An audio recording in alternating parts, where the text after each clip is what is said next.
Hey guys, JLB Zombie here and welcome back to another video. So a couple nights ago, myself and my partner watched a low-budget horror movie called Castle Freak, and in her opinion, she said the film had a few good elements, but overall she thought it was a piece of shit. I think very differently about this movie. So after I watched the movie, I jumped on eBay and got myself a copy of the Blu-ray, which arrived today. I've watched it a second time today, and my thoughts on the film have not changed one bit. So, this is my review of Castle Freak. Released straight to video in 1995, Castle Freak is a movie written and directed by Stuart Gordon. Stuart Gordon once again manages to loosely adapt the work of H.P. Lovecraft into one of his movies. So for Castle Freak, the movie is loosely based around the H.P. Lovecraft story, The Outsider. The story of The Outsider revolves around a man who has lived in a castle all his life and has never made contact with other human beings and dreams to have contact with the outside world. He mentions of his longing determination of freeing himself from the castle walls. Only when he does, he stumbles across a mirror, thinking that he's looking at a disfigured, detestable and abnormal creature, only to discover that the creature he is staring at is himself. So the film Castle Freak stars Jeffery Combs and Barbra Crampton, who had previously worked with Stuart Gordon on films such as Reanimator from 1985 and From Beyond 1986. And Castle Freak was the first film that I saw out of Stuart Gordon's filmography, and I have to be honest, I was really impressed with the movie, to the point where it has now become one of my favourite horror films. Jeffery Combs plays John Riley, who inherits a 12th century castle that once belonged to a famed duchess. He takes his wife Susan, played by Barbra Crampton, and their blind daughter Rebecca to Italy to visit the castle. We also discover that Susan and John had a 5-year-old son named JJ, who unfortunately died in a car accident. This was due to John drinking and driving. Not only did this result in the Rileys losing their son, but it permanently left their daughter Rebecca blinded. However, whilst the Rileys are staying at the castle, what they don't realise is that there is another being still imprisoned in the castle dungeon. The first thing that I want to point out is that Jeffery Combs and Barbra Crampton's chemistry in this movie is absolutely brilliant.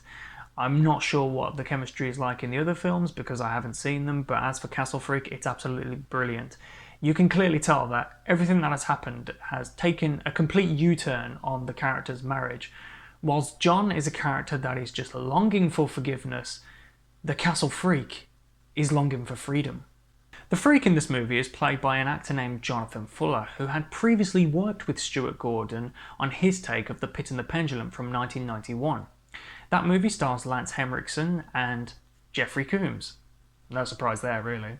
Johnathan Fuller as the Castle Freak in this movie looks absolutely fantastic. For a film that was released in 1995 or made around the year of like 94, 93, I was really impressed with the makeup. It's all practical, and the freak himself is all disfigured and quite disturbing. The makeup roughly took about 6 hours to apply to Johnathan Fuller, and he does a superb job at playing the disfigured Castle Freak. You know, this whole process takes about 6 hours to really get in. So it's like I put in almost a full day's worth of work before I start working. This is Giorgio without makeup. This is me, what I really look like. The freak at first is only shown through shadows and very clever lighting. At the start of the movie, we see the Duchess preparing food, if you can call it that, as she makes her way to the castle dungeon. Once the Duchess has made her way into the castle dungeon, she begins to whip and torture the tormented Castle Freak. Now, what I like about this is that we only see the Castle Freak in shadows as she walks into the room. From that point, we see all of the torture and the torment that he's going through from his point of view as his bony, bloody hand comes into frame. The screams that the Castle Freak lets out at this point as his shadow is reflected on the wall with his arm reached out, crying in pain, is actually quite difficult to listen to. And what I mean by that is that his cries of pain are actually quite painful for the audience to listen to. You can clearly tell that this has been going on for 40 plus years, and because the Castle Freak cannot talk, his cries of pain almost sound like a cry for help. So we're now sort of dealing with a sympathetic monster. Now, considering the film was made in 1995, it certainly doesn't feel that way. Instead, it feels like it was made in the mid-80s, and I think the reason for that is the environment, the castle itself. The film was shot on location in Italy, and the castle was actually owned by producer Charles Band. And the film has this kind of Beauty and the Beast feel to it, if you get what I mean, if you've seen the film. At one point in the film, the freak is actually sort of mesmerised by the Riley's daughter, Rebecca. And when that certain scene came on in the movie, my partner turned towards me and she said, "It's kind of like Beauty and the Beast." And she's absolutely right. And during the climax near the end of the movie, the film even feels more like Beauty and the Beast. But not only does the film in some way resemble Beauty and the Beast, it also is reminiscent of the Frankenstein story. Now, with a title like Castle Freak, you expect the film to be grotesque and gory and just a bloodfest. And I wouldn't necessarily say a bloodfest, but my god, does it have some really, really gruesome scenes in it. Now, usually when it comes to blood and gore, I'm not the type of viewer to sort of cringe and look away. But my god, this film did not fail. I really cringed at some scenes and looked away at the same time. Just thinking about that scene just makes me still cringe. Suppose we got to talk about it. The first scene that really took me by surprise was where the Duchess's cat is dragged into the dungeon by the castle freak. And this was no animatronic or puppet prop cat. This was a real cat that was brought onto set to shoot that scene. And as a cat lover and as a cat owner, that was really, really difficult for me to watch.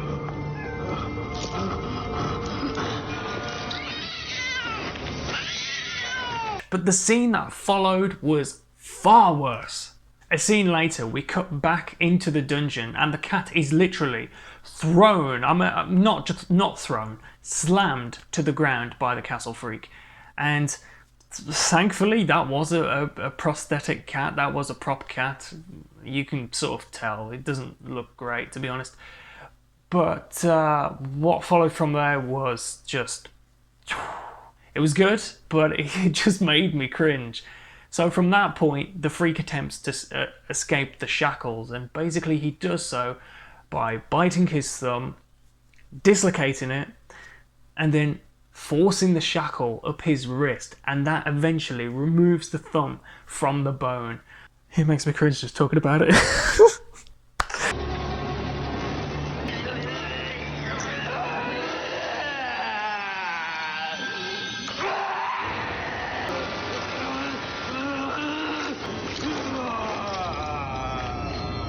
Oh, we need to move on.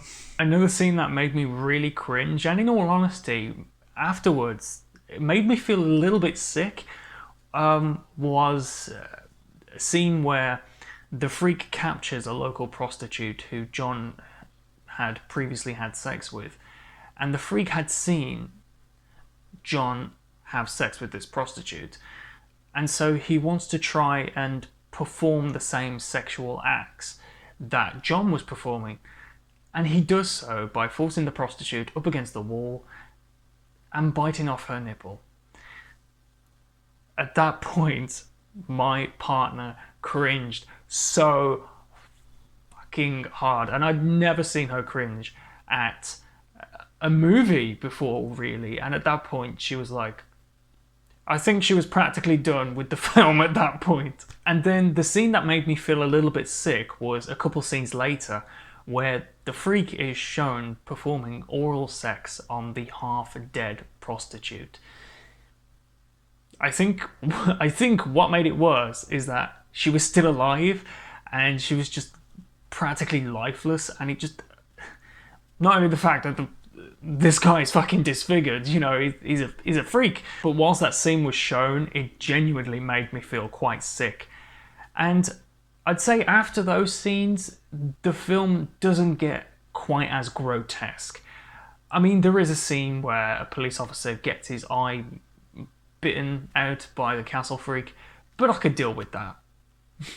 So obviously we're aware that this freak has been tortured and whipped for 40 plus years, And there are indications that his tongue was removed because he doesn't speak, he only mumbles and growls. But that isn't the only part of his body that was removed. For unknown reasons, let's just say that, well, I'll put it brief. The freak's penis was removed, severed. So, literally, near the end of the film, the freak is running around the castle, butt naked, with literally just a pair of bollocks between his legs. I may be twisted and sick-minded, but I just couldn't help but laugh. What is wrong with me? So, bollocks aside, in the middle of the film, this is where the film gets quite interesting. Sorry. In the middle of the film, I'm really having fun with this review. In the middle of the film, John discovers a tomb with a picture of a young boy on it, and the young boy bears a resemblance to his own son, JJ, who unfortunately died in the car accident. And so John believes that his son is somehow haunting the castle. John actually later discovers that the Duchess's son is actually the castle freak, and his birth name was Giorgio Orsano. The Duchess led everyone to believe that Giorgio had died, but in reality she kept him imprisoned in the castle dungeon. And the reason why she kept Giorgio imprisoned and tortured him for 40 plus years was because the Duchess's husband abandoned her and Giorgio for her own sister. It is later explained that Giorgio's father left Italy to go to America with the Duchess's sister. But the truth doesn't end there. Oh no, the plot thickens. John actually discovers that Giorgio, the castle freak, is actually his half-brother, and the Duchess was his father's first wife. And therefore the Duchess's sister would actually turn out to be John's mother. And that plot element really took me by surprise. I did not see that coming at all. And what I also love about this movie is not only is it a horror movie, and of course that's the main thing that it is, it's a horror movie, but it's also kind of a drama. It tackles that element as well, and that's what I really like about it. So it's not only just a horror movie, it's a drama as well. And of course this now makes sense because that is the reason, because it's all bloodline, it's all connected, that's the reason why John inherited the 12th century castle in the first place. Another scene that I'd like to talk about is where Giorgio captures Rebecca, and in that scene he holds up the picture that John saw previously of the young boy. We actually find out that the young picture of the young boy is actually Giorgio, and it makes me think, so he wasn't born disfigured. He must have had that later on in life. It could be through all the years of being locked up and not being treated well. But I digress. He holds up this picture in front of Rebecca, and of course he doesn't know that she's blind, and he's trying to get Rebecca to realise that this is him, but she's blind, she can't see. And when he realises that she's blind, it kind of made me feel really sympathetic towards Giorgio. And I know I shouldn't, because he's done some terrible fucking things. He's done some really terrible things. But I couldn't help feel sympathetic. And what really helps is that the way he expresses himself without saying a single word, and there's this childlike music in the background as well. It's a really touching moment, to be honest, but it's also quite a grisly and gruesome sight. Also, I think what makes it worse is that Giorgio has the mind of a 5-year-old. He's misunderstood. He doesn't know what's right from wrong. So in a sense, I guess you could say that, minus the other people in the movie, Giorgio here is the real victim, and the real villain is not Giorgio, it's the Duchess. Another thing that really impressed me with Castle Freak was the score by Richard Band. The opening score in particular is very reminiscent to Joe DeLuca's score for The Evil Dead, so that's a plus, because I love The Evil Dead, it's my favourite horror film of all time. It uses a lot of violins in the opening score, and it has that really, really creepy tone to it, and I was just really stunned by how well the score was constructed. It really sets the tone for the beginning of the movie. The opening score in particular is my favourite out of the entire soundtrack. So before wrapping up my review of the movie Castle Freak, I guess I sort of have to discuss the remake, which was released December 4th of this year. It has to be, without a doubt, one of the worst remakes I've ever seen in my entire life. And here's why. What this modern take on the remake attempts to do is try and tie in all of Stuart Gordon's loose adaptations that he's made of H.P. Lovecraft's stories. It tries to tie it into one movie, and apparently the 2020 remake of Castle Freak is the first in a H.P. Lovecraft cinematic universe. They're trying to be like Marvel, I swear, they're trying to be like Marvel. But the thing is, a remake of Castle Freak could actually work if it was done in the correct way and not taken too far. This film is not a masterpiece by any means. I really bloody love the film, but it's not a masterpiece in any means. It's not brilliantly shot. In fact, most of the shots are actually quite tight shots. It's not a brilliantly well shot movie. It's not a masterpiece, so a remake could actually work. But this 2020 remake, all the characters are different. The only character that stays the same is Rebecca. In fact, her boyfriend in this movie is named John, which is the same name of Jeffrey Combs' character. But he plays the father in the original. Why would they feel the need to change it? Even the character of the Castle Freak in this remake was changed. The whole thing in the original movie of Giorgio the Castle Freak being John's half-brother, completely scrapped. Instead, in this movie, the Castle Freak is a female and is actually Rebecca's twin sister. Why? I know it's a minor gripe, but it's the whole thing about wanting it to be a Lovecraft cinematic universe, and who knows, maybe it could work, but the remake has 2 stars on IMDb, so, you know, it's got its fair share of bad reviews, and I don't like it. I really don't like it. I mean, when the remake reached its climax, I had a literal what the fuck moment. And for some bizarre reason, I decided to stay after the credits and sit through the credits. And I'm kind of glad I did, because it just got worse. It got...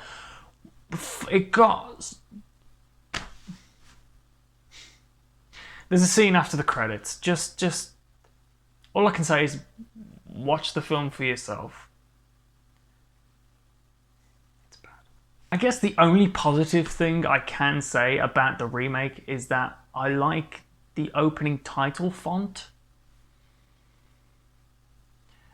Other than that, but going back to the original 1995 Castle Freak.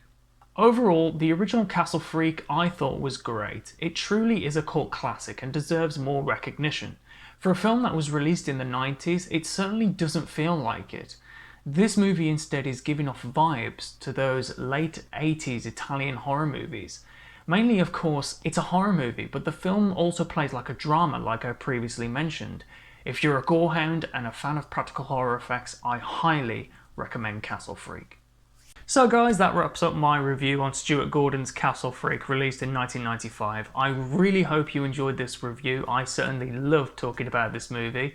If you liked the video, don't forget to leave a big thumbs up and put some comments in the comment section of what you thought of the movie, if you've seen it, and this review overall. Just want to say, guys, that this video will be my last video of 2020. When we come back next year, I'll be continuing with my Universal series of movie reviews, and we're continuing with The Invisible Man. Like I mentioned previously, I have a lot of great things to say about that movie, so I really hope you can join me for the review. All that's left to say is, I hope you have a great Christmas, what you can make of it anyway, and again, what you can make of it, I really hope you have a good New Year. I know that's hard to say in these times, but I feel like I've got to say it anyway. So stay safe and check back next year for The Invisible Man. Okay guys, I will see you in that review, and as always, take care.